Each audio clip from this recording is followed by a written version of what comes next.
इस वीडियो को देखने से पहले एक गहरी सांस ले लो। ये मात्र कंटेंट नहीं है, ये वीडियो है स्वयं के भीतर उतरने का एक निमंत्रण। मैं विनय हूँ और ये यात्रा है स्वयं से प्रेम की। अगर तुम तैयार हो तो चलो शुरू करें। देखो यार, दूसरों से प्रेम करना आसान है क्योंकि वहाँ पर सामाजिक सराहना है, प्रशंसा है, समर्थन है। पर खुद से प्रेम करना वो एकांत की तपस्या है, एकांत की साधना है। वो उस क्षण की अनुभूति है जब तुम अपने भीतर की हलचल को बिना जज किए देख पाते हो। स्वयं से प्रेम करना मतलब अपने भीतर के उस मौन को सुनना जो हर बात कहता है, मैं हूँ और मैं पर्याप्त हूँ।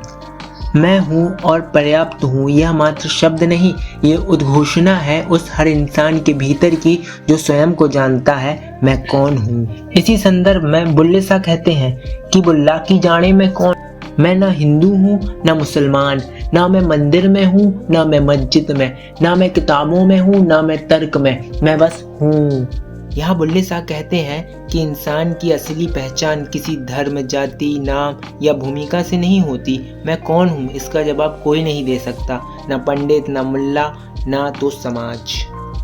यह सवाल ध्यान से उठता है जब इंसान काम, क्रोध, मोह, लालच आदि विकारों से मुक्त हो जाता है, तब आत्मा का उजागर होता है, तभी इंसान स्वयं को जान पाता है। निसंदेह स्वयं को जानना ही आत्मा को जानना है और स्वयं को जानने का मार्ग एकमात्र साधन है ध्यान।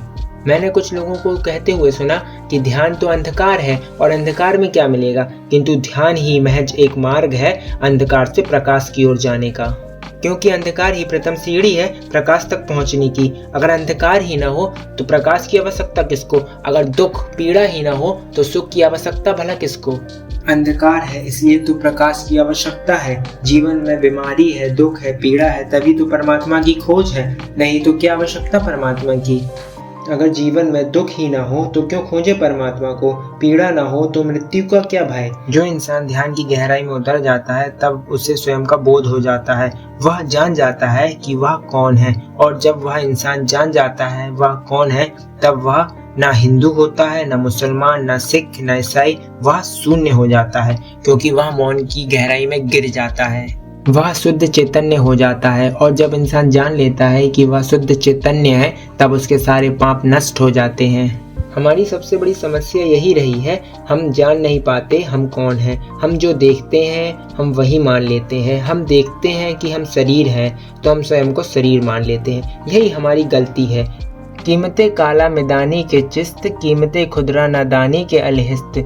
हमने आज हर चीज का मूल्यांकन कर लिया, हर पदार्थ की कीमत जान ली, किंतु क्या हमने स्वयं की कीमत जानी?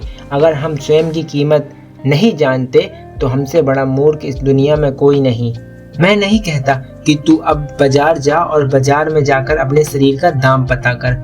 शरीर का क्या दाम होगा भला? यह तो मिट्टी है, जड़ है, ये तो गिरेगा ही, इसकी कोई कीमत नहीं। इसकी कीमत जानना व्यर्थ है। तू तो उसको जान जो सत्य है, शाश्वत है, जिसके कारण तेरा ये शरीर जीवित है। उसको तू जान, उसकी कीमत कर, क्योंकि वही कीमती है, अमूल्य है। वह है शुद्ध चेतना। मैं वो हूँ जो मैं से परे है। जब मैं मिटता है तभी तो वो प्रकट होता है, जहाँ भक्त और ईश्वर एक हो जाते हैं।